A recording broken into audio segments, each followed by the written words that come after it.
नमस्कार आदरणीय साथीहरू, नमस्कार। सन्डे मध्यराती म यतिखेर लाइभमा आएको छु। एउटा विशेष परिस्थिति, एउटा विशेष विषय जसको विषयमा बोल्नै पर्ने हो। त्यसकारण मैले आफ्ना विचार र भावनाहरूलाई मनभित्रै दबाउन सकिनँ र यहाँहरूसँग साक्षात्कार गर्नको निम्ति लाइभमा आएको छु। मसँग जो साथीहरू जोडिनु भएको छ सबैलाई हार्दिक नमस्कार नमन गर्न चाहन्छु। म दायाँ भूमिका नबादिकन सिधै म विषय प्रवेश गर्न चाहन्छु। यतिखेर म मेरो प्यारो मातृभूमि निजगढमा छु। यो फास्ट ट्र्याक नजिकै छ। म हिजो चितवनमा थिएँ। चितवनमा भएको एउटा विभत्स हत्याकाण्डको विषयमा त्यो परिवारसँगै गएर कुराकानी गरिसकेपछि म वास्तवमा भन्ने भने बडो भावुक पनि भएको थिएँ, स्तब्ध भएको थिएँ। केशव भट्टराईजीले नमस्कार पुण्यजी भन्नुभएको छ, धेरै धेरै धन्यवाद। जोशीजीले पुण्यदाई नमस्कार भन्नुभएको छ, उहाँलाई पनि धन्यवाद भन्न चाहन्छु। रेशम आलेजीले पनि हेरिरहनु भएको छ र ठ्याक्कै एकजना मित्रले सङ्केत गर्नुभएको रहेछ, यो उप प्रधानमन्त्री बनाउँदो यो राजेन्द्र महतो भन्ने महत्त्वहीन मान्छे, राजेन्द्र महतो जसको नाम छ त्यो अत्यन्तै महत्त्वहीन, निकृष्ट र देश विरोधी मान्छे हो। समग्रमा भन्नुपर्दा नेपाल विरोधी बिहारी हो र ऊ नेपाललाई शोषण गर्न लुट्नको निम्ति नेपाल आएको हो र नेपालको राष्ट्रिय अखण्डतामाथि उसले ठाडै प्रहार गरेको छ। यस्तो व्यक्तिको विषयमा चर्चा गर्नु पनि बडो घिनलाग्दो विषय हो जस्तो मलाई लाग्छ। चर्चा नगरी पनि भएको छैन। यद्यपि एकछिनपछि यो विषयमा म आउनेछु र म मेरो परम पूज्य माताज्यू, मेरो ठुली आमाको वास्तवमा काजक्रिया भइसकेपछि 12औं दिनको कामको लागि म आएको थिएँ। 10औं दिनमा आइपुगेको थिएँ। आज काम सकिएको छ। साथीहरूले देखिरहनु भएको छ, मैले केस पनि मुण्डन गरेको छु, कपाल खौरिएको छु। हाम्रो संस्कृति परम्परालाई सम्मान गर्नुपर्छ। म यो चाहन्छु। I just believe on dialectic materialism as well Marxism. तर पनि हाम्रो रीतिथिति संस्कारलाई हामीले सम्मान गर्नुपर्छ भन्ने मान्यता म राख्छु।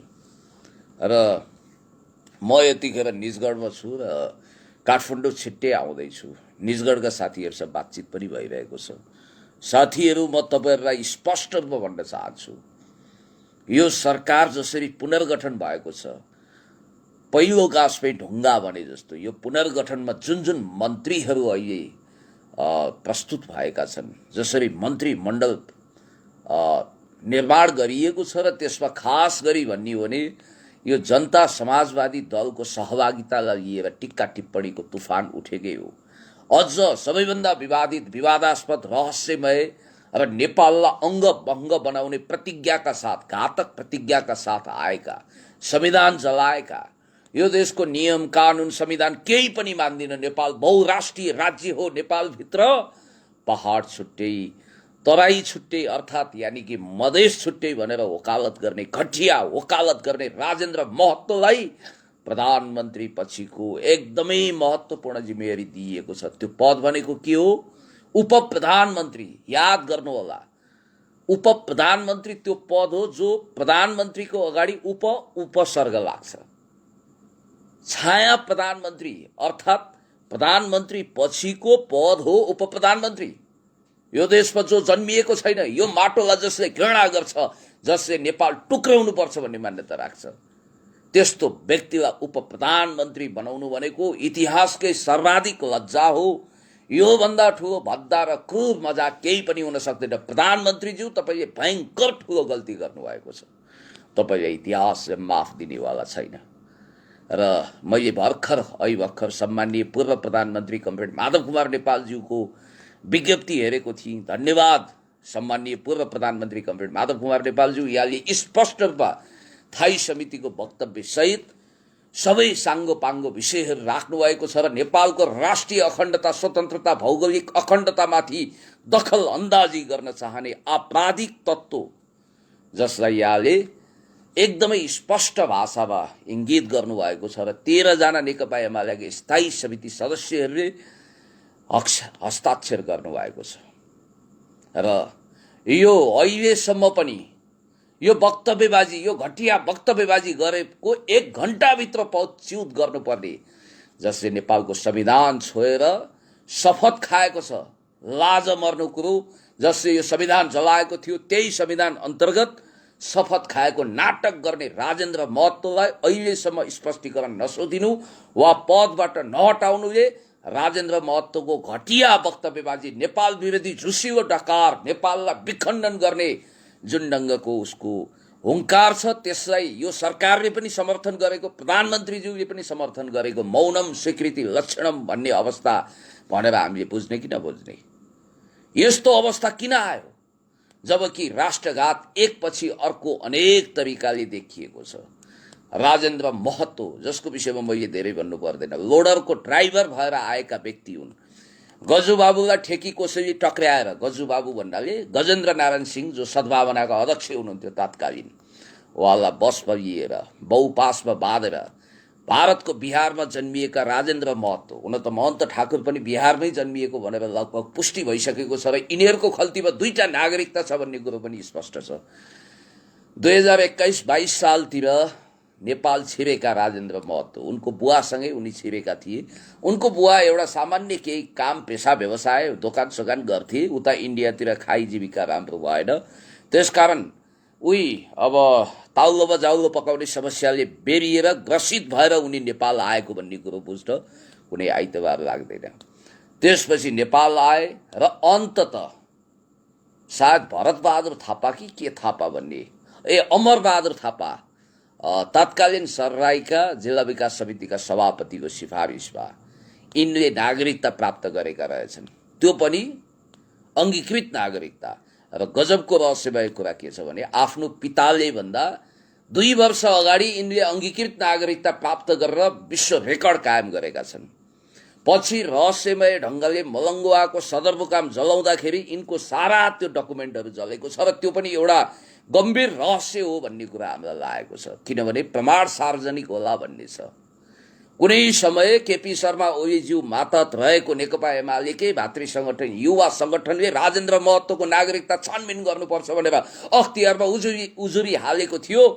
त्यो उजुरीको मसी सेलाउन नपाउँदै आज उही युवा संघको मठाधीश प्रधानमन्त्रीज्यूले आज स्वाट राजेन्द्र महतो जस्तो घातक व्यक्तिलाई लगेर उप प्रधानमन्त्रीको पद किस्तीमा सुम्पिनु भएको छ। यो राष्ट्रिय लज्जाको विषय हो।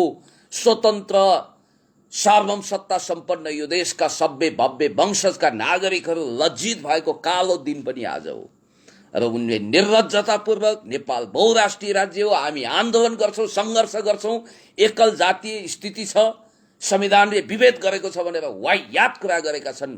कहाँ विभेद गरेको छ? कहाँ एउटा जातिको वर्चस्व छ? यो संविधानले सबै भाषा भाषी लिङ्ग क्षेत्र वर्ण आदि इत्यादिलाई समेटेको छ। यो संविधानको महानता त्यही हो। अनि अहिले आएर एकल जातीय वर्चस्व भन्ने, यहाँ ब्राह्मणहरू शोषित छन्, जनजातिहरू दलितहरू बरु अपहेलित छन्, तर देशभक्त मधेसीहरूको भावनाको दोहन शोषण गरेर उनीहरूलाई संघर्षको नाउँमा मृत्युको कुवामा धकेलेर आफू मोज बस्ती गर्ने, सत्तालाई पैसा छाप्ने मेसिनको दुरुपयोग गर्ने, हिजो धोती बाँध्दै आएकाहरू आज अरबौं सम्पत्तिका मालिक भएका छन्। राजेन्द्र महतो र महतो ठाकुर जसले नेपालमा बहुराष्ट्रिय राज्य छ भन्ने कुराको वकालत गर्छन्। पहिला यिनीहरूको पार्टीको नाम जसपा थियो, के अरे राजपा थियो, उही भाजपा भने जस्तै राजपा। धन्न उपेन्द्र यादवसँग एकता गरिसकेपछि जसपा भन्ने नाम राखे। तर जसले जे भने पनि उपेन्द्र यादव जस्ता उनीहरूले चाइनासँग जोड्ने गर्छन्। राजेन्द्र महतोहरूले, उपेन्द्र यादवले त आफूलाई कम्युनिस्ट आन्दोलनबाट राजनीतिमा अगाडि बढाउनु भएको कमरेड पुष्पलालको प्रशंसक हो। मेड इन नेपाल छवि छ हो, भुलचुक भयो होला, उहाँबाट पनि कमजोरी भयो, तर उहाँ नेपालमा जन्मिएको, नेपालमा हुर्किएको, नेपाली माटोमा को सुगन्ध सुँगेर अगाडि बढेको एउटा व्यक्तित्व हुनुहुन्छ, राजनीतिज्ञ हुनुहुन्छ। धन्यवाद उपेन्द्र यादवजी, तपाईँले यो राजेन्द्र महतो र महन्त ठाकुरसँग पिण्ड छुटाउनु भयो र लोकतन्त्र र स्वतन्त्रताको लागि आफ्नो अभिव्यक्ति दिनुभएको छ। याद गर्नुहोला, यहाँ साथीहरूले लेख्नु भएको छ, देश र संविधानको विरुद्ध एकदमै तुच्छ अभद्र अभिव्यक्ति दिने जो कोही होस् उसको विरुद्ध आवाज उठाउनुपर्छ, बुलन्द आवाज उठाउनुपर्छ साथीहरू। गाउँ गाउँ बस्ती बस्तीबाट तपाईँहरू आन्दोलित हुनुहोस्, सिंहदरबार घेर्नु पर्यो, बालुवाटार र दबाब दिनु पर्यो, तुरुन्तै यो मन्त्रीलाई बर्खास्त गर्नु पर्यो, जनताको आवाज सुनवाई गर्नुपर्छ। यो देश विरोधी अभिव्यक्ति दिने, यो देश टुक्राउँछु भन्ने, यो देश बहुराष्ट्रिय राज्य हो भनेर फजुल व्याख्या गर्ने मल्टिनेसनल नेसन, जसको बारेमा फ्रान्सिस फुकुयामाले नेसन बिल्डिङ किताबमा धेरै व्याख्या गर्नुभएको छ, त्यसको अपव्याख्या गरेर यो देश कहिल्यै बहुराष्ट्रिय राज्य छैन साथीहरू। यस्तो झुट फजुल हावाधारी तुच्छ घृणित अभिव्यक्ति दिने बिहारी भारतीय पूर्व नागरिक भनौँ अथवा वर्तमान नागरिक राजेन्द्र महतो यो देशमा जन्मिएकै होइनौ, तिमीलाई कुनै अधिकार छैन, तुरन्त राजीनामा दिनुपर्छ, होइन भने नेपाली जनताको आक्रोशको तारो तिमी बन्नेछौ। हामी यही खबरदारी गर्न चाहन्छौँ।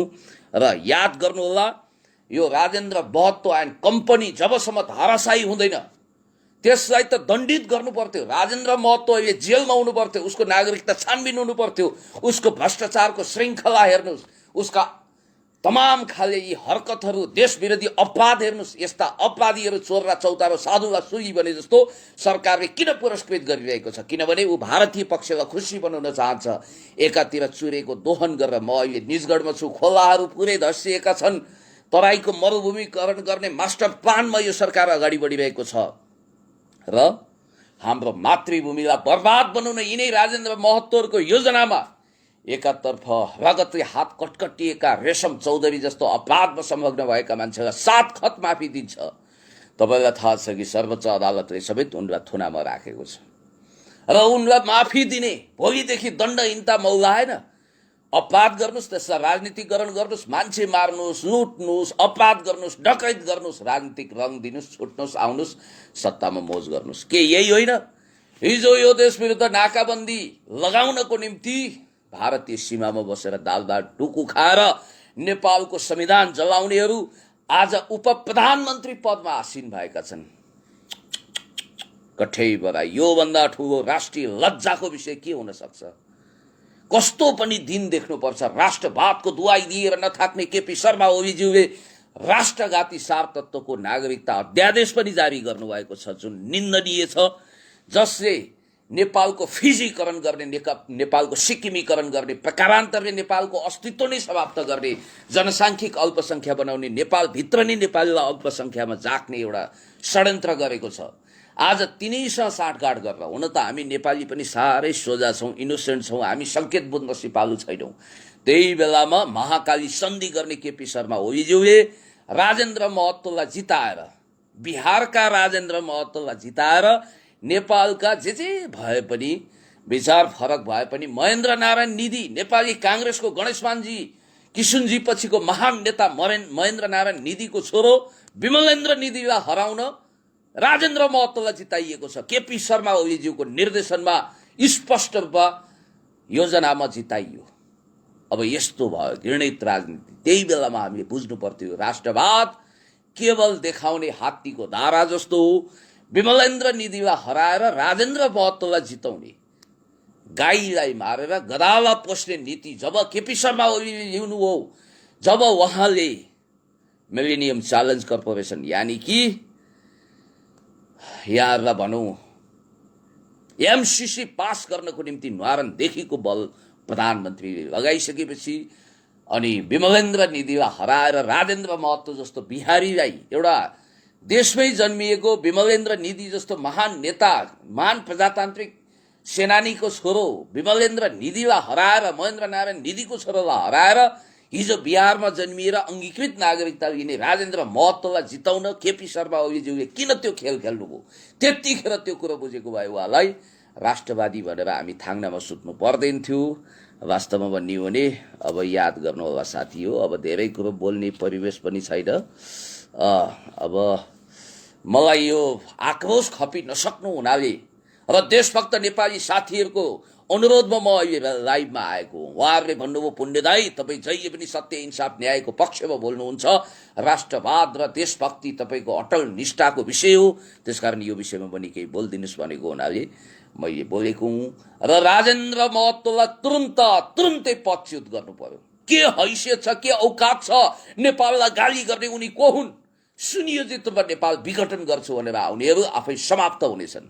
राजेन्द्र महतो, महन्त ठाकुर जस्ता तत्त्वहरूसँग साँठगाँठ गरेर केपी शर्मा ओलीज्यूले भारतीय सत्ताधारीसँग झुकेर राष्ट्रघाती नागरिकता अध्यादेश ल्याएर देशलाई समाप्त पार्ने फिजीकरण र सिक्किमीकरणको गुरु योजना लागू गर्न खोजेर भारत सरकारलाई भिजाएर भारतीय विस्तारवादी शासक वर्गलाई खुसी पारेर तराईको मरुभूमिकरण हुने गरी गिटी ढुङ्गा बालुवा निर्यात गर्ने यो खालको पैसा कमाउने यो घटिया चिन्तन लिएर नेपालको जैविक पर्यावरण, नेपालको अस्तित्व, नेपालको भूगोल, नेपालको इतिहासमाथि जुन घातक हमला यो सरकारले गरेको छ त्यो खपिन सक्नु छ।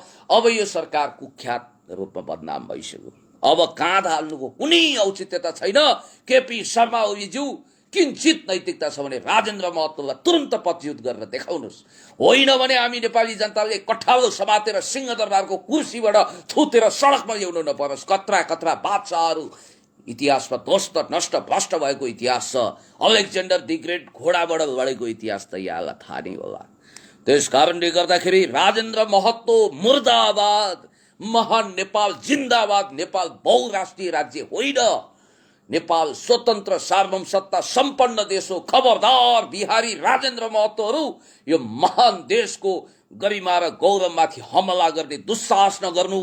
होइन भने नेपाली जनताले के सजाय दिनुपर्छ यो बारेमा तपाईले सोच्नु पनि भएको छैन। त्यस्तो कठोरभन्दा कठोर सजाय तय नेपाली खुद जनताले गर्नेछन् र आश्चर्य लाग्छ, ताजुब लाग्छ। राजेन्द्र महतो जस्तो विदेशी नागरिक जो रातारात नक्कली नागरिक बनेर यो देशमा छिरेका छन्, हेर्दा हेर्दै उप प्रधानमन्त्री भए। भोलि प्रधानमन्त्री हुन के बेर? विदेशी ज्वाइँहरूलाई अनि विदेशी भान्जा भान्जीलाई वंशजको आधारमा हामी नागरिकता दिँदैछौँ। देश कहाँ जाँदैछ? देश इथियोपियाबाट इरिट्रिया अलगिए जस्तै, इस्ट टिमोर जसरी इन्डोनेसियाबाट अलगियो त्यसै गरी देशलाई अङ्गभङ्ग गर्ने षड्यन्त्र भइरहेको छ। देशी विदेशी प्रतिक्रियावादीहरूको खेलो चलिरहेको छ। राजेन्द्र महतो जसलाई अब उनको टिममा पनि अनेक खालका भ्रष्टाचार र अपराधका 101 डिग्री लिएका लुटेराहरू अहिले मन्त्रीको रूपमा शपथ खाएको स्थिति छ। असल राम्रो काम गर्ने कतिपय मन्त्रीहरूलाई घोक्रे ठ्याक लगाइयो। गलत मनसाएका मानिसहरू जो भारतसँग साँठगाँठ गहिरोसँग गाँसिएको छ त्यस्ता प्राय मानिसहरूलाई मन्त्रीमण्डलमा ल्याइएको छ।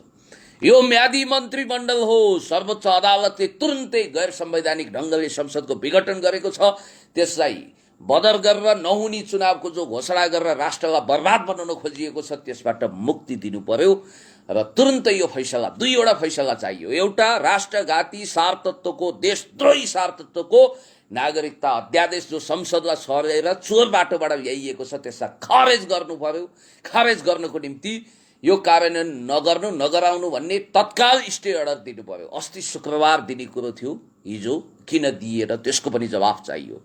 अर्को कुरो म के भन्न चाहन्छु भने यो जुन ढङ्गको अहिले संसद विघटन गरिएको छ, संसदलाई पुनर्बहाली गर्नु पर्यो। जनप्रतिनिधिमूलक संसदलाई शासकको सनकको शिकार बनाउनु भएन भन्ने हाम्रो मान्यता हो र राजेन्द्र महतो जस्तो देशद्रोही मान्छेलाई देश निकाला गर्नुपर्छ। आवश्यक पर्यो भने छानबिन गर्नु पर्यो उनको नागरिकता। कोर्टको एउटा गोजीमा उनको भारतीय नागरिकता छ, अर्को गोजीमा नेपाली नागरिकता छ। नक्कली नेपाली नागरिक जो नेपालमा जन्मिएकै होइन, त्यो उप प्रधानमन्त्री भइसक्यो, नेपाल विरोधी झुसियो डकार दिएको छ, उसले आन्दोलन गर्ने, तोडफोड गर्ने, हिंसा गर्ने कुरा गरिरहेको छ। नेपाल कहिल्यै बहुराष्ट्रिय राज्य मल्टिनेसनल नेसन थिएन। उनीहरू त राइट टु सेल्फ डिटर्मिनेसन अर्थात् आत्मनिर्णयको अधिकारको दुरुपयोग गरेर नेपाललाई अङ्गभङ्ग गर्न चाहन्छन्, नेपाल टुक्राउन चाहन्छन्। यस्ता घातक रहस्यमय देशद्रोही विदेशीद्वारा परिचालित भारतीय सीता खाएर भारतमै जन्मिएर उसैको गीता गाउने नेपाललाई बर्बाद बनाउन आएका गोमन सापहरूलाई तुरन्त कारवाही गर्नुपर्छ। जेल हाल्नुपर्छ। राजेन्द्र महतोलाई मन्त्री पदबाट बर्खास्त गर्नुपर्छ। दोहोरो नागरिकता लिए बापत एउटा नागरिकता बदर गर्ने। पहिला त उनलाई मन्त्री पदबाट हटाउनु पर्यो, उप प्रधानमन्त्री पदबाट तुरन्तै हटाउनु पर्यो। दोस्रो उनको नागरिकताको छानबिन हुनु पर्यो। नेकपा एमालेको युवा संगठनले त्यतिखेर उजुरी नै दिएको छ, त्यसको अख्तियारले छानबिन गरोस्। तेस्रो कुरो भनेको उनी अवश्य पनि दोषी ठहरिनेछन्। उनले भ्रष्टाचार गरेर अकुत सम्पत्ति जोडेका छन् र त्यसलाई राज्यले जफत गरेर सरकारीकरण गर्नु पर्यो। अनि त्यसपछि यिनलाई दोहोरो नागरिकता लिएको अपराध बापत जेल हाल्नुपर्छ। साथीहरू, यो लडतरो कुरो होइन। तराई तराई भन्ने, तराईका देशभक्त इमान्दार ती साथीहरूको भावनाको शोषण दोहन गर्ने, उनीहरूलाई दुरुपयोग गर्ने र तरायनहरू अर्थात् देशभक्त मधेसीहरूलाई अल्पसङ्ख्या बनाएर बिहार र युपीबाट मानिसहरू भरिभराउ गरेर यही निजगढमा पनि कति घुसपैठ गरिसकेको मैले देखेको छु। यसरी यो देश फिजीकरण गर्ने अन्तत सरकारले यिनीहरूकै प्लान अनुसार हेरिराख्नु होला। अहिले यो तराईलाई मरुभूमिकरण गर्ने गरी स्टेप चालिरहेको छ र यो निन्दनीय छ, आपराधिक छ, यो कुरा खारेजयोग्य छ। राजेन्द्र महतो मुर्दाबाद। बहुराष्ट्रिय राज्य नेपाल कुनै हालतमा होइन। नेपाल महान देश हो। यो महान देशलाई चुनौती दिन आएका भारतीय मूलका बिहारीहरूले अब ढिम्किन पनि पाउनु हुँदैन। नेपाल स्वतन्त्र सार्वभौम सत्ता सम्पन्न देश हो। हामीले शिरमा कफन बाँधेर मातृभूमि रक्षा र विकासको कसम खाइसकेका छौँ। यहाँका 101 देशभक्त आदिवासी जनजाति, बाहुन, छेत्री, राई, लिम्बू, तामाङ, मगर, गुरुङ लगायत सम्पूर्ण भाषाभाषी, मधेसी, पहाडी, हिमाली अनि त्यसपछि सबै क्षेत्र, जाति, भाषा, वर्ण, लिङ्गका समुदायहरू, मधेसी, मुस्लिम, महिला, अल्पसङ्ख्यक सबै जाति जनजातिहरूलाई, क्षेत्रीय रूपमा पिछडा वर्गलाई पनि समेटेर हामी अगाडि बढ्छौँ। कहाँ चाहिँ यहाँ विभेद भएको छ, यो हुँदै नहुने वाहियात कुरा गरेर जनतालाई भ्रमित गर्न पाइँदैन। यो संविधानले सबैलाई हक दिएको छ र राजेन्द्र महतोको घातक अभिव्यक्तिलाई तुरुन्त खारेज गर्दै यो राजेन्द्र महतोलाई पदच्युत गरेर यिनको नागरिकता छानबिन गरेर दोहोरो नागरिकता लिए बापत यिनलाई कडाभन्दा कडा सजाय दिएन भने हामीलाई नेपाल आमाले सराप्ने छिन्। यसको लागि जुनसुकै कदम उठाउन पनि म तयार छु, हामी तयार छौँ। र मलाई त जहाँसम्म लाग्छ अब यो फास्ट ट्र्याक रोक्नको लागि यिनीहरूले जुन भूमिका खेलिरहेका छन्, निजगढमा अन्तर्राष्ट्रिय विमानस्थल बन्न नदिने, फास्ट ट्र्याक बन्न नदिने, कतै यसको बारेमा सरकार गम्भीरता नभएको होइन भन्ने आशंका छ। प्रधानमन्त्रीज्यू यहाँको पनि राष्ट्रवादको धोती खुस्किसकेको छ, कन्दनी राम्रोसँग कस्नु होला। सबै कुरो छ्याङ्ग देखिएको छ। राति भएपछि स्यालले भुइँया लगाउँदो रहेछ अनि यस्तै रहेछ यहाँको रीत भन्दै म तपाईँहरूको निन्द्रा बिथोलेको म हार्दिक माफी माग्दै यहाँहरूलाई गुड नाइट भन्दै राजेन्द्र महतो प्रवृत्ति मुर्दाबाद भन्दै यसको भण्डाफोर गर्दै तुरन्त पदच्युत गर्नको निम्ति अनुरोध गर्दै व्यापक रूपमा खबरदारी गर्दै यहाँहरू समक्ष बिदा हुन्छु। हस्त नमस्कार।